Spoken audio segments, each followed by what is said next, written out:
Staf Umum Angkatan Bersenjata Ukraina melaporkan pada 24 Juli, militer Rusia total kehilangan 570.120 tentara di Ukraina sejak dimulainya invasi skala penuh pada 24 Februari 2022. Jumlah ini termasuk 1.140 korban yang diderita pasukan Rusia hanya dalam sehari terakhir.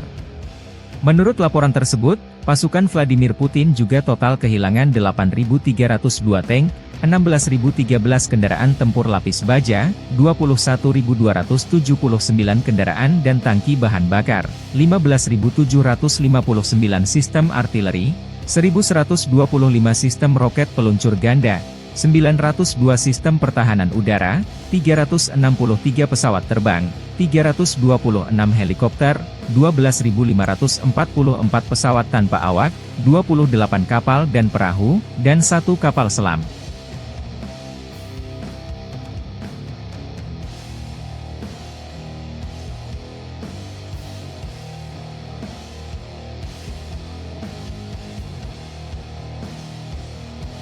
Download Tribun X sekarang, menghadirkan lokal menjadi Indonesia.